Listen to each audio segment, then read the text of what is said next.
With a hearty chicken soup to fortify your body against all of the winter flu and colds going around, here's Chef Jerry Levine on Delicious and Nutritious.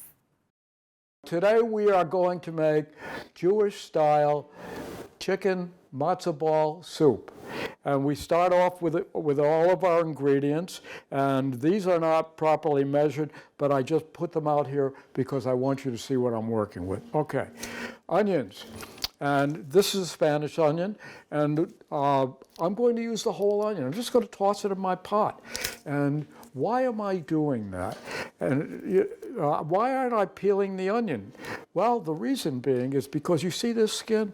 There's a lot of color in this skin, and it will make the chicken soup nice and golden. Okay, parsnips. Just take them and take the skin off. Reason why I take the skin's a little tough, and sometimes it's very dark, and you don't want to have that.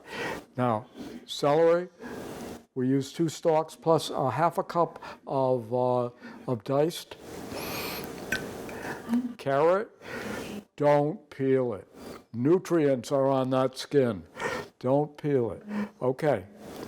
Dill, parsley, salt, and there really is salt here, may not look like it, and fresh ground black pepper. Now we come down to the piece de resistance, which is our chicken. This is about a 4-pound chicken, and if you can get free range, that's a great idea. What I want to do is I'm going to talk about how I take the chicken apart, but I'm not going to actually do the cutting. But I'm going to use a knife just to point out what I'm doing. Okay, we've got the breast here, so we'll be cutting along the breast until we get all the way through the breastbone. Then and we're certainly doing this on a cutting board, and we'll then flip it over and then cut along the backbone, which is right here. And you don't have to remove the backbone. There's no need to do that, because the backbone skin will also give you some flavor. And then what do? Well, then we now the bird is cut in half, so we will cut along here and remove the drumstick and the thigh. And what we have left is a half a breast. And what I like to do with the half a breast is I like to cut it in half.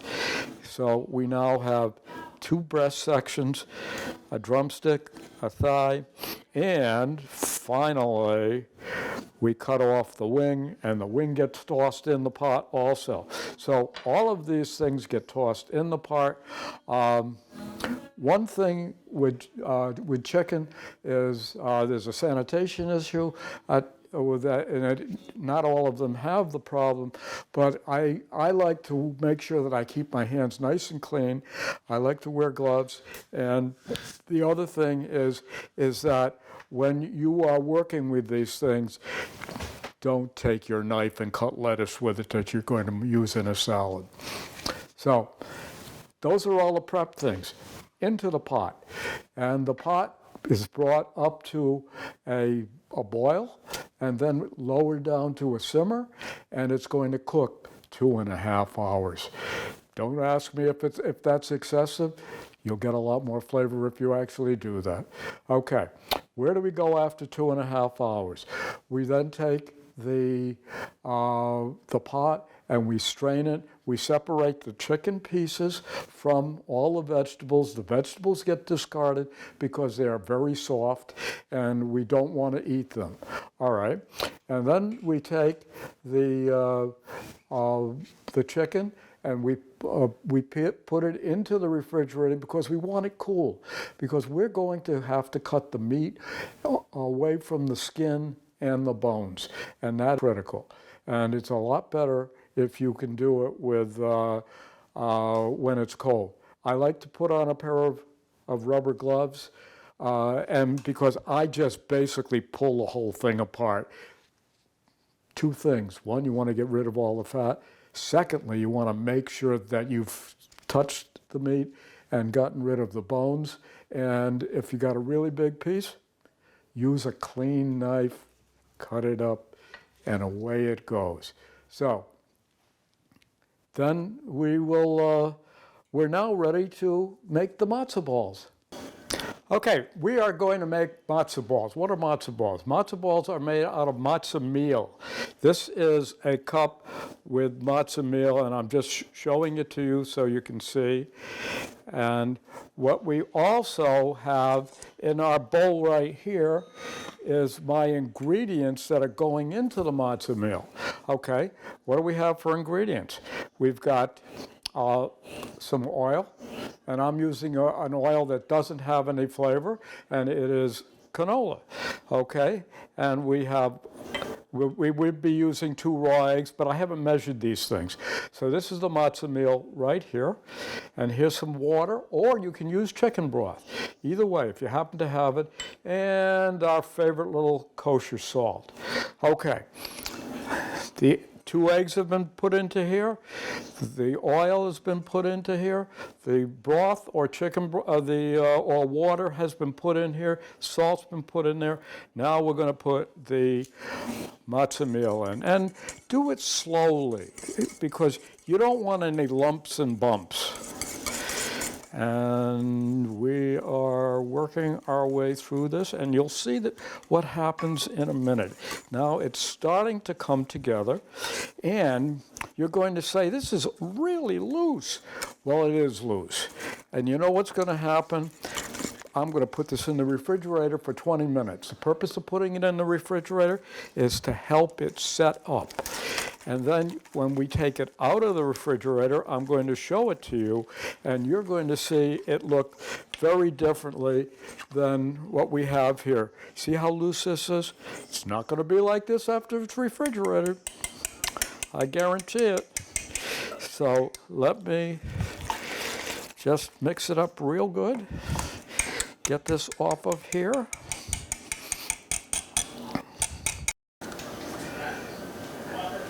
Okay, we've just taken the matzo ball mixture out of the refrigerator. Now look at it here. It doesn't look like it wants to move. Well, it's supposed to be set up like that. That's the reason why I put it in there. What I really wanted to do was have the egg and the liquids go into the hydrate the matzo meal. So now what do? We're going to make matzo balls. All right. First thing I do is, this is just cold water, and I'm using approximately 1 tablespoon. Maybe it's a full tablespoon. All right. Watch my fingers. And why am I wearing gloves? Because I'm working with raw eggs. Now watch my hands. Look at this. Look at how nice and round this little guy is. That's what we want.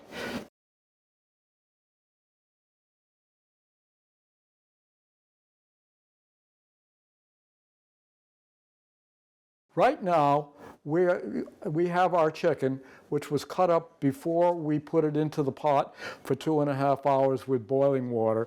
And I have cooled it down in the refrigerator, so I can touch it with my hands. Notice I'm wearing gloves, and I can touch it with my hands, and I'm not going to burn myself. And we're going to debone it and deskin it. This is a piece of breast. The breast would extend out here, and I cut it in half. So now I am this is such an easy process. And I like to really do it with my hands because I can feel where all the bones are. And and you're going to say, but Jerry, look at the size of the piece. You can't wrap your mouth around that. Well, I have my handy dandy knife that any real big pieces are going to get made into small pieces. Okay, and just make sure that you remove, this is a wishbone, make sure you remove all of the bones. Now we're working on a breast, and I'm going to show you a thigh and how I work on a thigh. And it is so simple that you don't really need to buy things that are skinless, boneless. Okay, let's do a thigh. Now the thigh, as you know, has got a bone that runs from here to here. And look at this, I just roll my finger around like that, and it opens up. And you want to remember, it's been cooking for 2.5 hours. It better be nice and soft. Okay, a little bit of squishing to make sure that we've got all the bones, but there shouldn't be. There should only be one bone in the thigh. And then you're going to get a piece of rib over there, rib bone, and we're going to move this off of here. And that, and okay, and these are the ribs, so we don't want the ribs. All right. Finally, there was a piece of breast that came off. That's fine. Let me show you. Knife. These are about the right size for what we want. All right, let's do another breast. And a lot of the pieces you won't have to do anything with. And so these are all, okay, this guy needs a little bit of a hack, so we're hacking. And this is just another way of knowing, have I removed all the bones? Okay. We have gotten all the bones out of it. This is the bone pile, and these are all pieces of the chicken, and that's how we debone a chicken.